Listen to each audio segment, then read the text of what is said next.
seront pas sans épreuve. Désolé de vous le dire.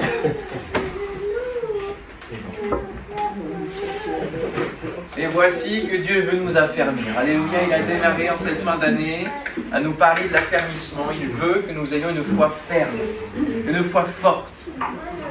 Amen. Quel état est votre foi? Est-elle ferme en Dieu? Est-elle assise sur le rocher des siècles? Alors, on a vu déjà trois volets que vous pouvez retrouver et réécouter. Déjà, on a été chez le médecin, on a vu qu'on avait besoin de cette cure d'affermissement. On avait besoin d'être, que notre foi soit un petit peu plus protégée par rapport au lion qui rugit et qui rôde. Parce que nous avons les moyens de lui faire face. Nous avons vu aussi on a vu la semaine dernière comment retrouver une foi solide. Parce que parfois on a perdu cette foi et la solidité de la foi. On a vu aussi le fait d'affermir sa foi pour porter du fruit. C'est l'objectif du Seigneur, que notre vie porte du fruit.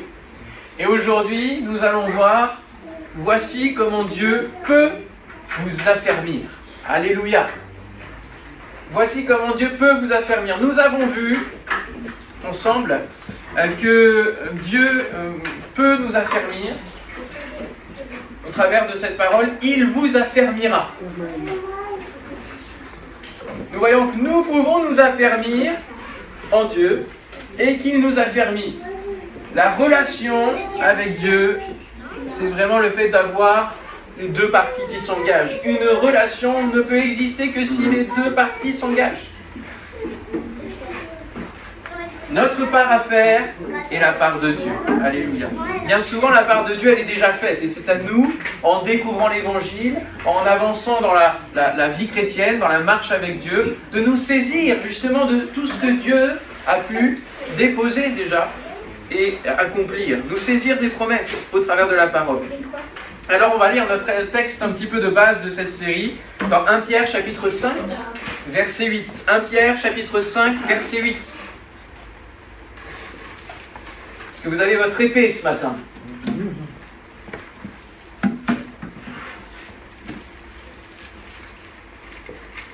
Notre épée en main. 1 Pierre 5 8. Soyez sobres, veillez. Et cela nous évoque la période dans laquelle nous sommes. Déjà dans laquelle ils étaient à l'époque, mais 2000 ans après, vous imaginez qu'il y a besoin d'encore plus de sobriété et de veille pour nos vies. Votre adversaire, le diable, rôde comme un lion rugissant. Donc ça veut dire qu'il n'est pas inactif et qu'il a des possibilités, cherchant qui il dévorera. Résistez-lui avec quoi? Une foi ferme. Sachant que les mêmes souffrances sont imposées à vos frères dans le monde. Le Dieu de toute grâce, qui vous a appelé en Jésus-Christ à sa gloire éternelle, après que vous aurez souffert un peu de temps, vous perfectionnera lui-même, vous affermira, vous fortifiera, vous rendra fort, inébranlable. Alléluia. À lui soit la puissance au siècle des siècles. Amen. Nous sommes dans le monde, nous ne sommes plus du monde, mais nous sommes encore dans le monde. Et nous sommes sujets aux épreuves, aux attentes de l'ennemi, aux maladies, à différentes choses, que ce soit dans le corps, dans l'âme et dans l'esprit.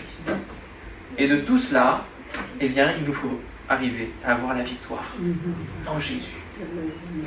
Ce texte est vraiment très important pour cette série. C'est comme un socle d'alerte et de construction à la fois de nos vies, dans ce prisme de l'affermissement de notre vie chrétienne, de notre foi. Avoir une foi ferme est ce qu'il veut pour nous.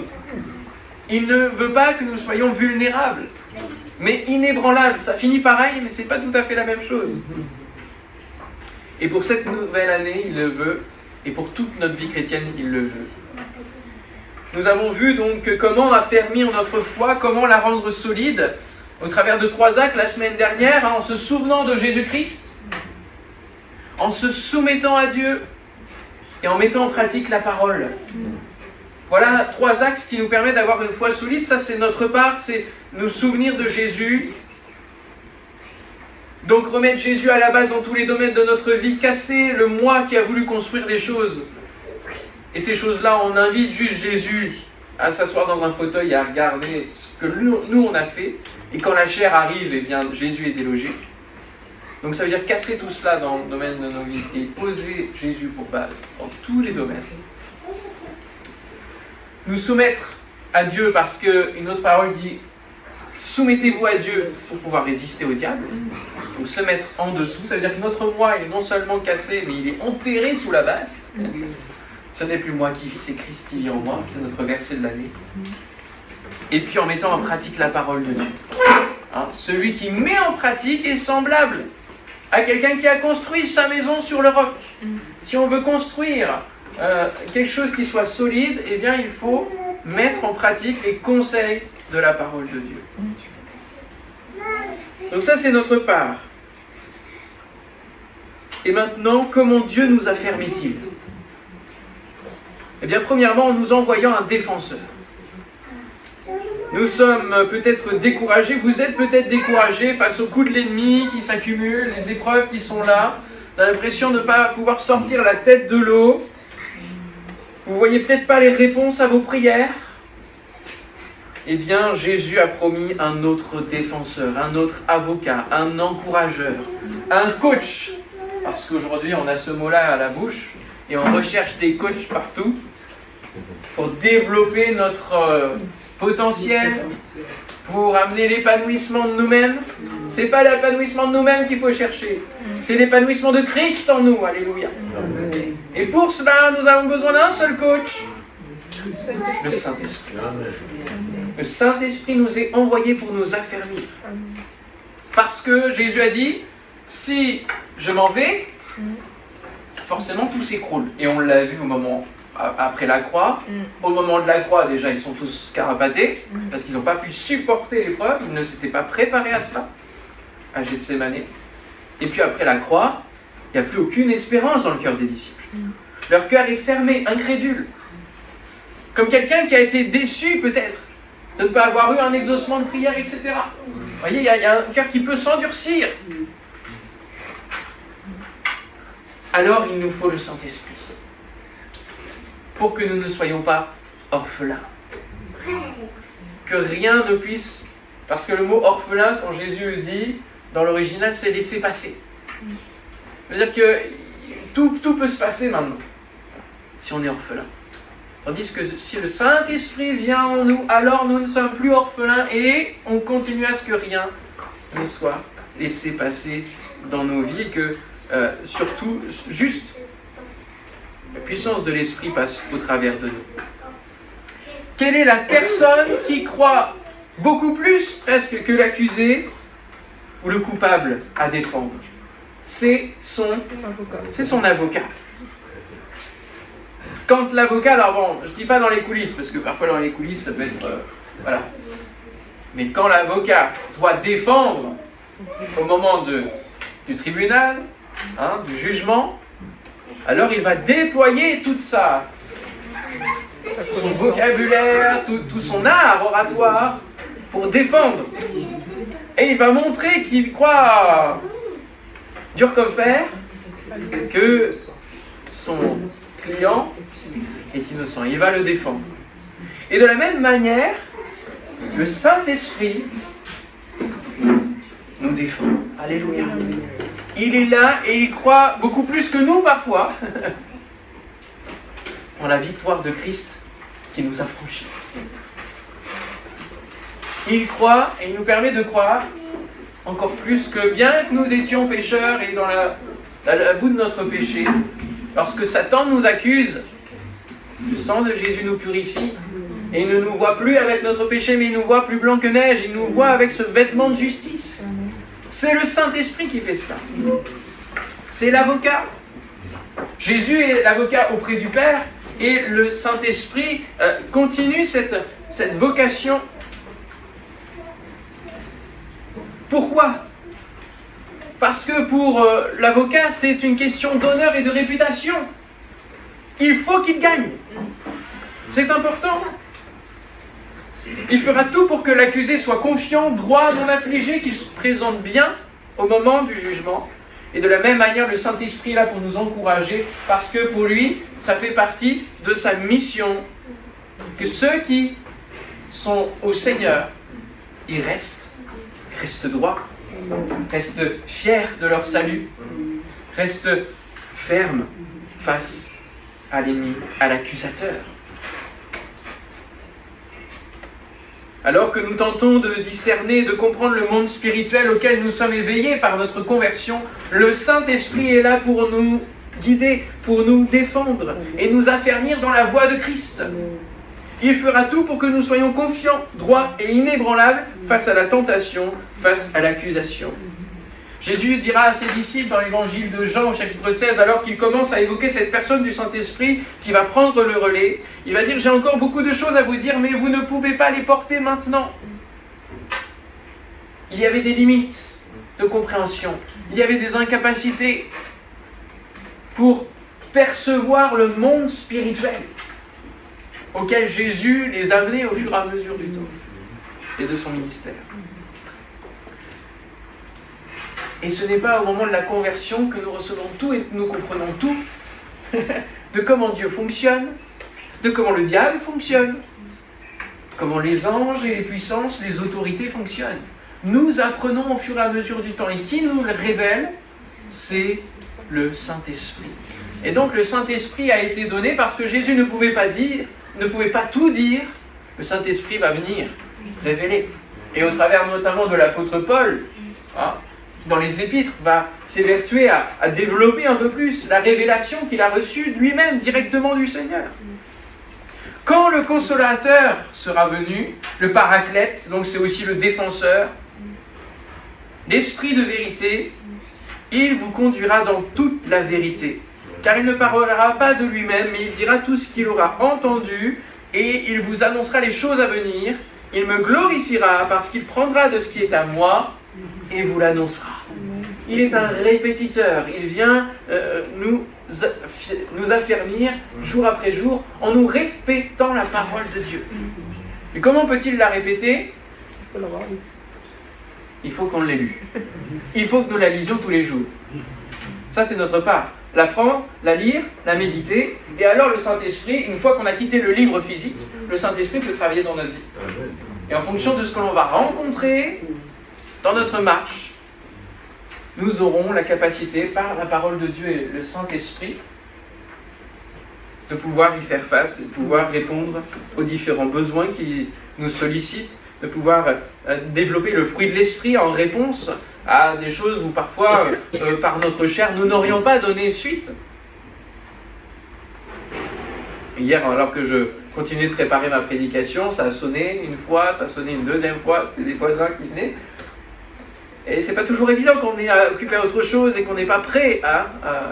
il faut développer le fruit de l'Esprit, accueillir ce qui se présente dans nos vies. Et on peut le faire d'une bonne manière que si le Saint-Esprit, on a pris le temps de cultiver cette communion avec lui.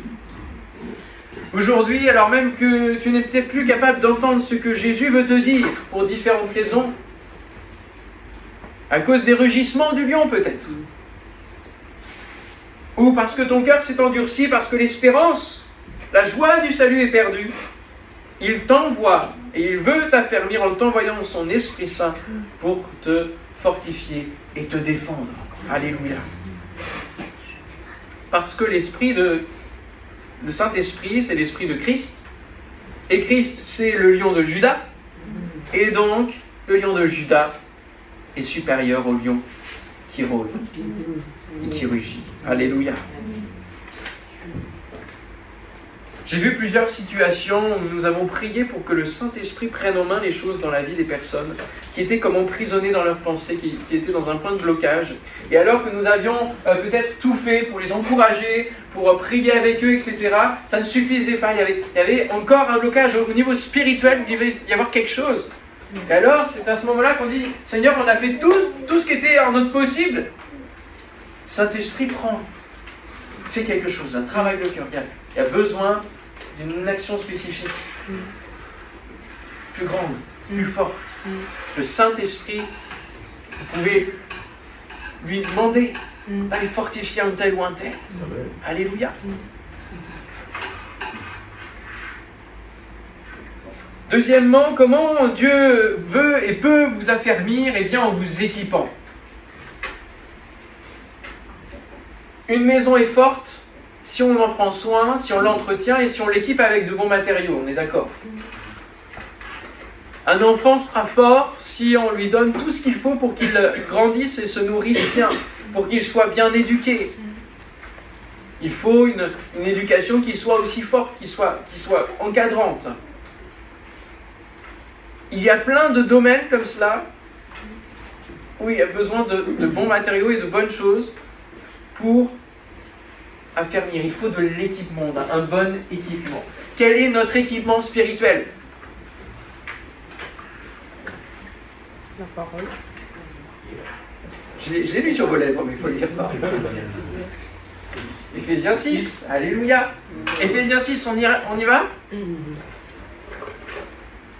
Éphésiens chapitre 6, verset 10. Au reste, fortifiez-vous dans le Seigneur, ça c'est notre part, et par sa force toute puissante, ça c'est sa part, alléluia. Revêtez-vous de toutes les armes de Dieu afin de pouvoir tenir ferme contre quoi? Toujours la même chose, toujours le même, contre les ruses du diable.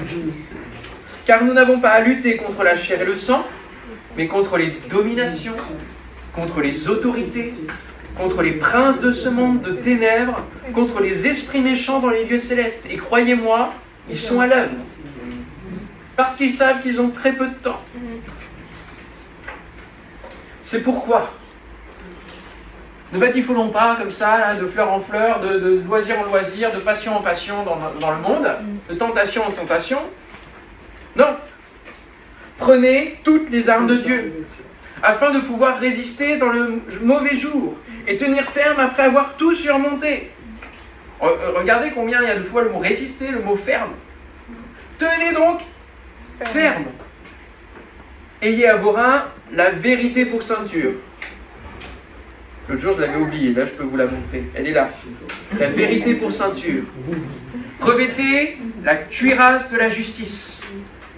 Mettez pour chaussure à vos pieds le zèle que donne l'évangile de paix.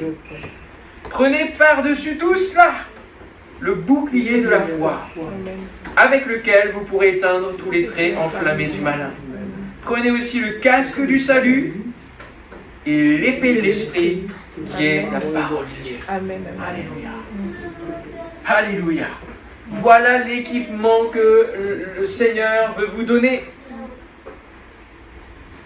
qui est à votre disposition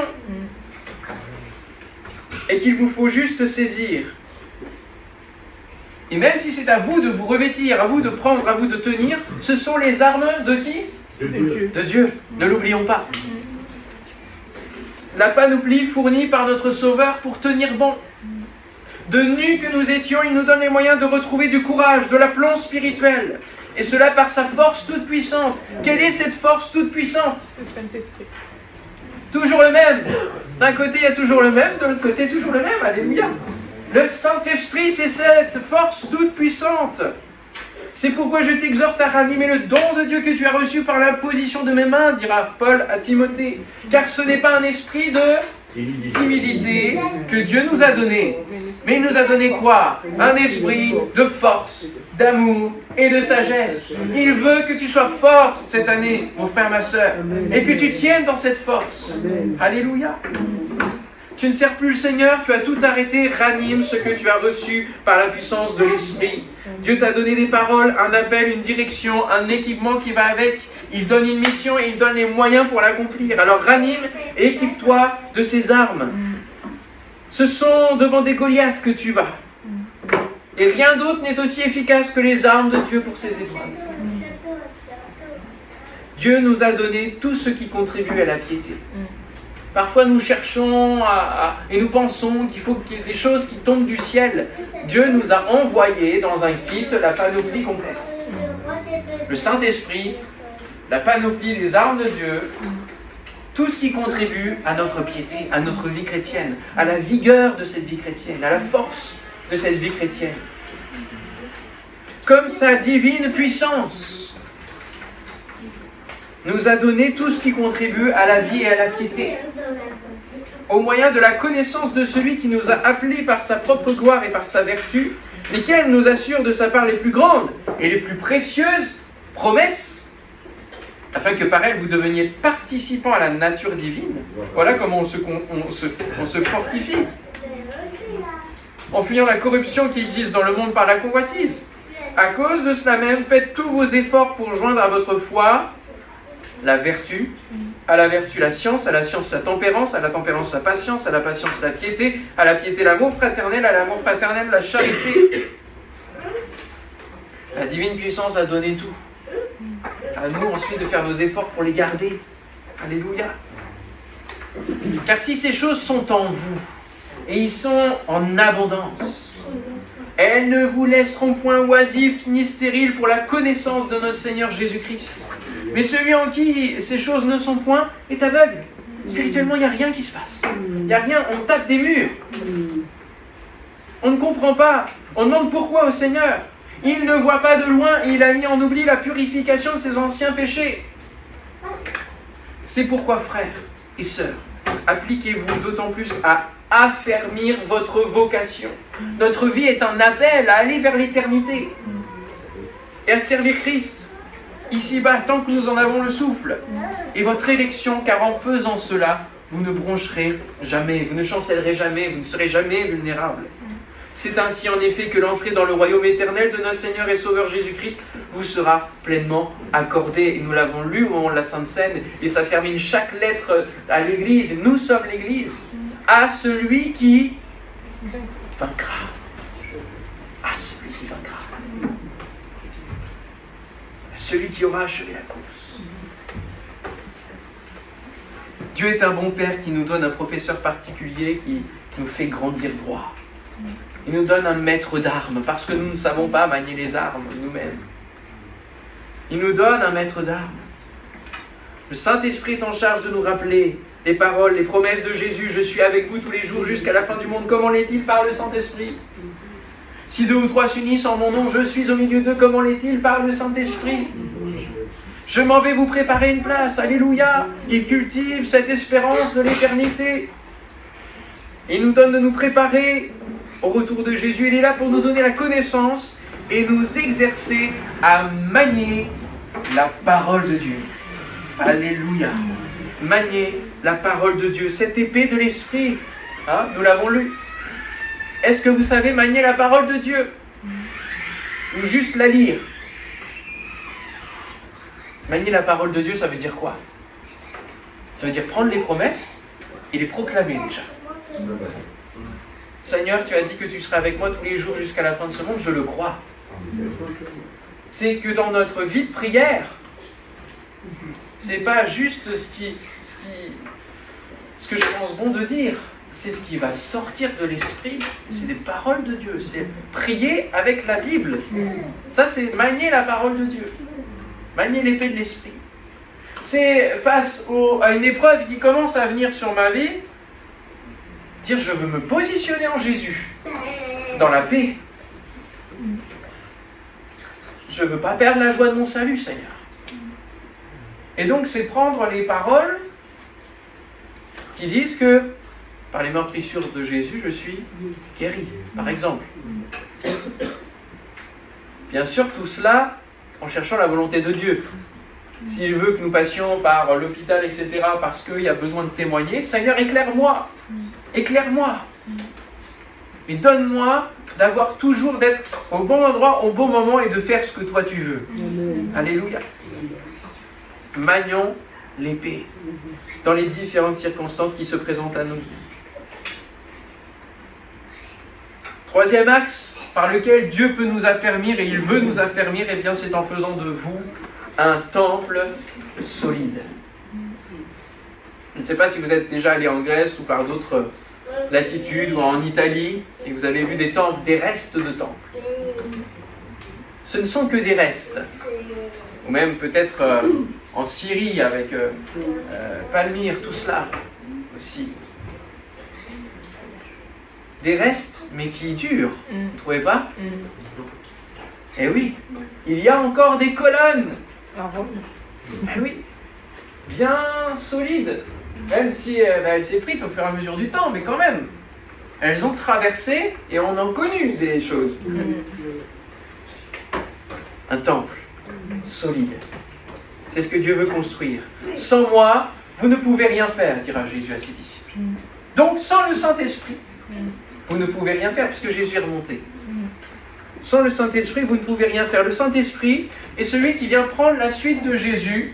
Et si on devait prendre une image, alors que la Bible nous décrit dans Ésaïe, justement 53, qui a reconnu le bras de l'Éternel, nous pouvons dire que le Père, c'est la tête pensante, que le bras de l'Éternel, c'est Jésus qui est venu sur la terre, et que la main de l'Éternel, le doigt de Dieu, c'est le Saint-Esprit. Alléluia. Dans une continuité logique, dans un accord logique, ils forment un, mais ils sont quand même trois parties. Il y en a un qui imagine, qui pense dès la fondation du monde, avant même la fondation du monde. Je te connaissais, alléluia. Je t'avais prévu. J'avais prévu le plan de salut. Et ensuite le bras de l'Éternel, Jésus, qui vient révéler, incarner. Et la main, qui vient exécuter, qui vient prendre. Parce que sans moi, vous ne pouvez rien faire. Sans main, vous ne pouvez rien faire. Hein? Enlevez vos mains, qu'est-ce que vous pouvez faire? Vous êtes forcément dépendant de quelqu'un d'autre. Alors que la main de l'Esprit de Dieu soit nos mains. Travaille en nous. Laissons la main de l'Esprit de Dieu construire son temple en nous. Et pour cela, je vais revenir sur un texte qui était notre texte l'année dernière, à savoir Éphésiens 3, verset 14 à 21. On va le lire ensemble. Il produit en nous le vouloir et le faire. Alléluia. Éphésiens 3, 14. À cause de cela, je fléchis les genoux devant le Père. Parce que sans moi, vous ne pouvez rien faire. Donc je fléchis les genoux devant le Père, duquel tire son nom toute famille dans les cieux et sur la terre, afin qu'il vous donne, selon la richesse de sa gloire, d'être puissamment fortifié par son esprit dans l'homme intérieur. Ça, c'est la construction du temple. En sorte que Christ habite dans vos cœurs par la foi, afin qu'étant enraciné et fondé dans l'amour, vous puissiez comprendre avec tous les saints. Vous voyez, ça donne la compréhension, ça donne la connaissance. Quelle est la largeur, la longueur, la profondeur, la hauteur, et connaître l'amour de Christ qui surpasse toute connaissance, en sorte que vous soyez remplis jusqu'à toute la plénitude de Dieu. Or, à celui qui peut faire par la puissance qui agit en nous, encore le Saint-Esprit là, infiniment au-delà de tout ce que nous demandons ou pensons, à lui soit la gloire dans l'Église et en Jésus-Christ, dans toutes les générations, au siècle des siècles. Amen. Alléluia. Lorsque nous sommes baptisés du Saint-Esprit, nous commençons à parler en langue, nous commençons à avoir une nouvelle révélation de la vie, nous commençons à considérer notre vie, les éléments de notre vie dans d'autres priorités bien différentes. Nous commençons à porter le fruit de l'Esprit. Il n'y en a qu'un seul qui se partage en 9 parties: l'amour, la joie, la douceur, la bonté, la paix, la maîtrise de soi, la bienveillance, la patience, la fidélité. Nous commençons à rechercher justement l'amour. Comme le dit Paul aux Corinthiens au chapitre 14 de sa première épître, aspirer aussi aux dons spirituels. Nous commençons à développer tout cela lorsque le Saint-Esprit construit son temple en nous. En effet, celui qui parle en langue ne parle pas aux hommes mais à Dieu, car personne ne le comprend et c'est en esprit qu'il dit des mystères. Celui qui prophétise au contraire parle aux hommes, les édifie, les exhorte, les console, les affermit. Alléluia. Je prie donc qu'il y ait de nombreux dons spirituels au milieu de nous, portés par le fruit de l'Esprit, parce que nous allons nous affermir les uns les autres. Celui qui parle en langue, qu'est-ce qui se passe? Qu'est-ce qu'il fait? Il s'édifie lui-même. Il s'affermit. Celui qui prophétise édifie l'Église. Alléluia. Parles-tu en langue? Tous les jours? Régulièrement par jour? Dieu veut et peut t'affermir par cet aspect-là, au travers de cela, en t'édifiant, même si tu ne comprends pas tout. Ça s'appelle la foi. C'est là que la foi est agissante, c'est là que la foi est appelée à naître et à être exercée. À chaque fois que tu parles en langue, eh bien tu mets ta foi en action en croyant que ce que tu dis, ça veut dire quelque chose pour Dieu. Ça veut dire quelque chose dans le monde spirituel. À chaque fois que tu déclares, que tu parles en langue, ça veut dire que tu loues le Seigneur. Parce que quand, au moment de la Pentecôte, ils ont reçu les flammes et ils ont reçu le Saint-Esprit, ils ont commencé à parler en langue, ils ont parlé différentes langues connues de ce monde, et ils les entendaient dire quoi? Des louanges, des merveilles de ce que Dieu est, de qui Dieu est. À chaque fois que tu parles en langue, eh bien tu déclares aussi des choses sur ta vie. Pourquoi? Parce que tu t'édifies. Ça veut dire qu'il y a des choses qui se détruisent, il y a des choses qui se construisent en toi. À chaque fois que tu parles en langue, tu déclares des choses dans un monde qui n'est pas le tien à la base, c'est le monde spirituel. Et croyez-moi, les démons savent reconnaître le parler en langue. Parce que c'est spirituel. Il y a une fois où on s'est retrouvés, Colombe et moi-même, dans justement une situation de quelqu'un qui manifestait la présence démoniaque. Et alors dans ces cas-là, avant de déclarer quoi que ce soit, il faut parler en langue. Parce que... Et à un moment donné, cette personne s'est tournée vers moi et elle a fait comme ça. « Ah, tu crois ?» Je parlais en langue, vous voyez, je n'ai rien dit en direct. Ah, tu crois ça? Le monde spirituel, nous ne pouvons l'aborder que par le prisme du Saint-Esprit.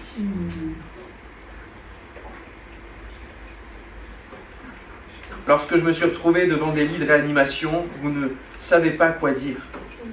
Vous ne pouvez que parler en langue. C'est le Saint-Esprit qui prend le relais. C'est lui le doigt de Dieu, c'est lui la main de Dieu. Et alors oui, vous allez commencer à vivre des miracles si vous laissez le Saint-Esprit agir en vous.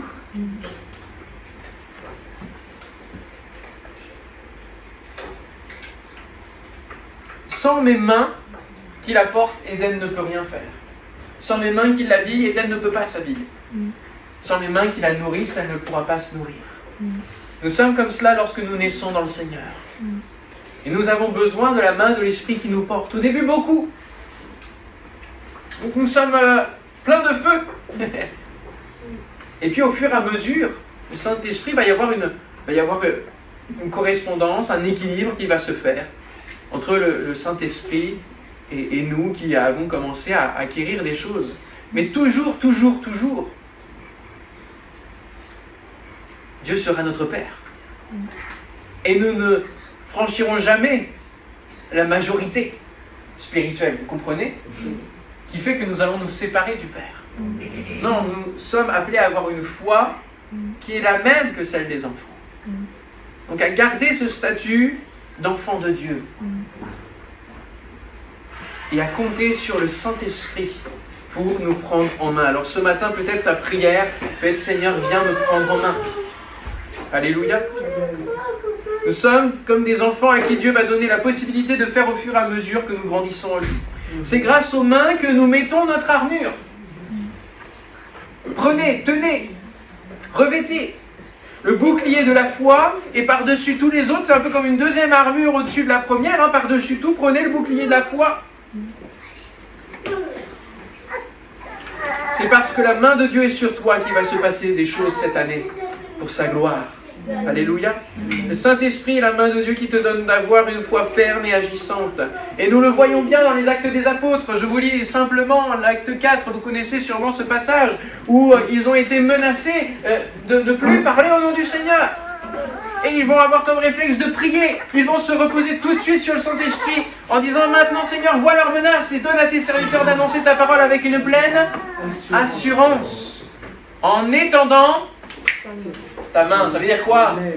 En étendant ton esprit, alléluia, sur nos vies, pour qu'il se fasse des guérisons, des miracles, des prodiges, par le nom de ton saint serviteur Jésus.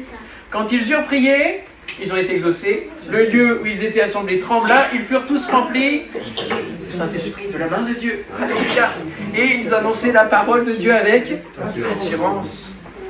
Vous voyez, aujourd'hui on fait du cours, vous complétez les phrases beaucoup, c'est très très bien. Acte 11, 21, la main du Seigneur était avec eux et un grand nombre de personnes crurent et se convertirent au Seigneur.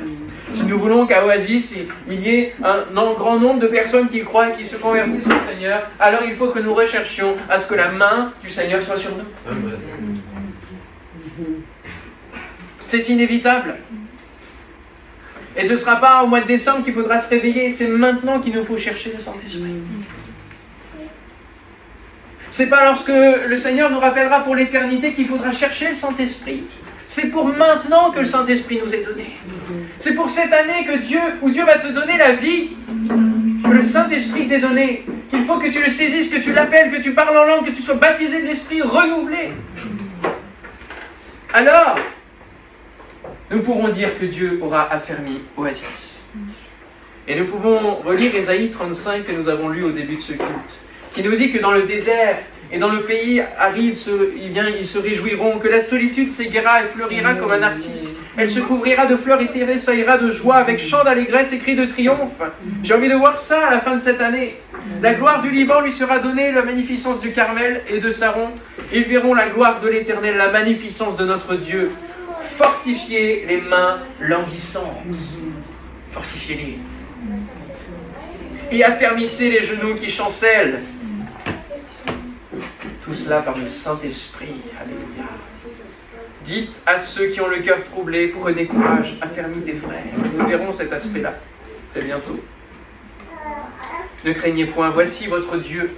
La vengeance viendra, la rétribution de Dieu. Il viendra lui-même et vous sauvera. Alors s'ouvriront les yeux des aveugles, s'ouvriront les oreilles des sourds. Alors le boiteux sautera comme un cerf et la langue du muet éclatera de joie. Voilà les miracles, les signes qui accompagneront ceux qui auront cru. Car des eaux jailliront dans le désert. Ça ne sert à rien de s'appeler Oasis s'il n'y a pas de l'eau, de l'esprit, de la parole qui coule.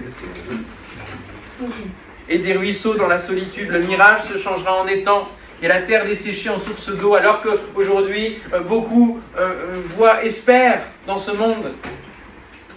Mais ce ne sont que des mirages qui disparaissent. Soyons une église qui n'est pas un mirage. Alléluia.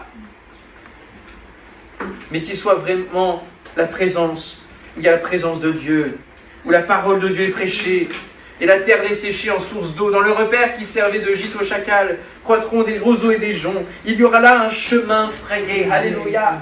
Tu frayes un chemin au Père des miracles. Alléluia. Tu tiens tes promesses. Lumière dans les ténèbres. Nous sommes la lumière du monde. Alléluia. Une route que l'on appellera la voie sainte. Nul impur n'y passera. Elle sera pour eux seuls. Ceux qui la suivront, même les insensés, ne pourront s'égarer sur cette route. Point de lion, alléluia, le lion qui rôde et qui rugit aura disparu, sera écarté de cette voie royale parce que Dieu sera là. Nulle bête féroce ne la prendra, nul ne s'y rencontrera, les délivrés y marcheront, alléluia. Et nous voyons les églises qui marchent sur cette voie-là. Regardez la porte ouverte, tout ce qu'ils ont rencontré depuis qu'ils existent. Tout ce qu'ils ont traversé. Et aujourd'hui, ils sont là, un phare pour la nation. Qu'il y en ait d'autres, mes frères et sœurs. Et que nous en soyons. Les délivrés y marcheront, les rachetés de l'Éternel retourneront, ils iront à Sion avec chant de triomphe et une joie éternelle couronnera leur tête. L'allégresse et la joie s'approcheront, la douleur et les gémissements s'enfuiront, ce sera l'aube de l'éternité. C'est ce que nous voulons connaître déjà sur cette terre. Alors, peut-être que tu as arrêté sur le bord de ta propre vie, peut-être que tu courais bien, mais le lion sur le chemin t'a fait peur, tu es tétanisé. Dieu veut t'envoyer son Esprit Saint pour te faire marcher à nouveau, pour te faire courir à nouveau. Si tu laisses le Saint-Esprit travailler en toi, eh bien, il va faire cette œuvre d'affermissement. Il va fortifier tes mains languissantes, tes genoux abattus. Alors, ce matin, demandons au Saint-Esprit de prendre en main les choses. Alléluia. Seigneur, nous voulons te prier parce que nous sommes conscients que sans toi, nous ne pouvons rien faire. Et si l'Éternel ne bâtit la maison, ceux qui bâtissent en vain. Alors Seigneur, nous réclamons la présence de ton Esprit dans nos vies, la présence de ton Esprit au milieu de nous, Seigneur, parce que nous voulons être affermis les uns les autres, nous affermir les uns les autres, au travers du bon fruit de l'Esprit qui est porté. Seigneur, pas une part du fruit de l'esprit, pas quelque chose que on s'efforce de faire par nous-mêmes, mais qui vient naturellement, Seigneur. Alléluia. Et les dons spirituels au milieu de nous, et le parler en langue, et le chant en langue, les cantiques spirituels. Nous voulons vivre tout cela, Seigneur, parce que le Saint-Esprit nous a été donné pour que l'Église se prépare, pour que l'Église ne soit pas pauvre, aveugle, nue, mais qu'elle soit riche, qu'elle soit véritablement sans tache ni ride, parce que le Saint-Esprit sait mettre le doigt où il faut pour que ça se restaure, pour que ça se répare, pour que ça se nettoie avec le sang de Jésus. Nous voulons une oasis qui soit ferme, qui soit la lumière du monde, qui détienne véritablement et qui annonce une véritable espérance en toi.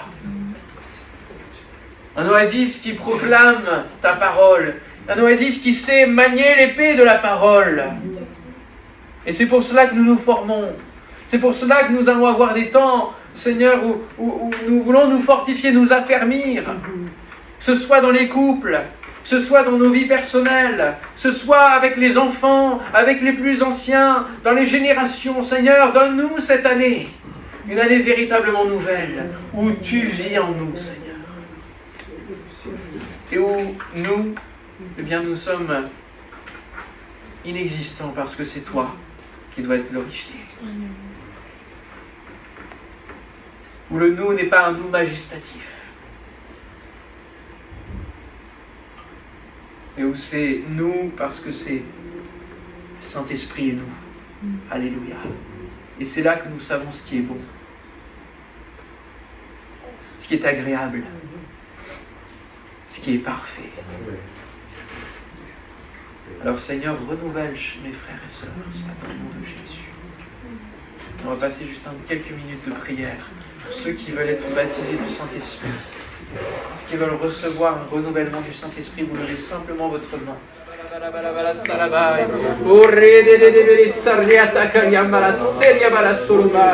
Au nom de Jésus-Christ, Saint-Esprit, saisis-toi de sa vie maintenant. Remplis le vase, alléluia, jusqu'à déborder au nom de Jésus.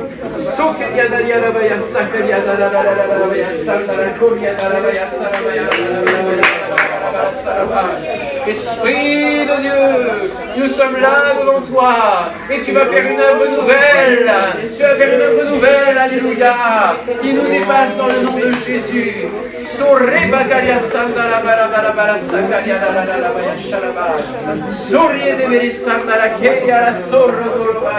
Nous déclarons que nous nous opposons à tout blocage spirituel sur les vies de ceux qui souhaitent être remplis de toi. Au nom de Jésus, alléluia. Merci parce que tu fais tomber toutes les chaînes au nom de Jésus.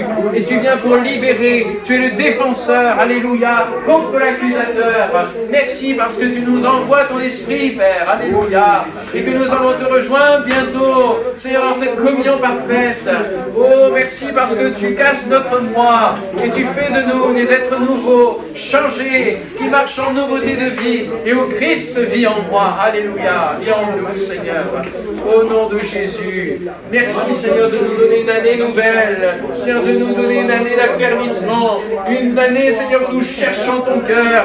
Une année où ce sont les violents, ceux qui en veulent, qui s'emparent du royaume de Dieu. Alléluia. Du royaume des cieux. Seigneur, ce matin, véritablement, nous posons un acte. Nous mettons un autel spirituel sur Oasis, afin que tu puisses véritablement bâtir, toi, la pierre angulaire. Alléluia. Et Seigneur, nous déclarons que cette année sera une année qui change, une année où les lignes vont bouger dans le nom de Jésus, une année de récolte, une année de croissance, une année de multiplication au nom de Jésus-Christ.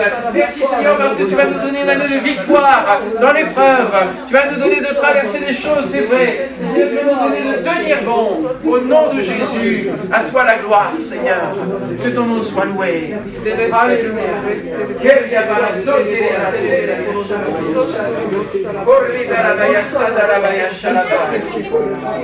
Nous ne nous laisserons plus faire face au rugissement du lion. Dans le nom de Jésus, à toi la gloire, Seigneur.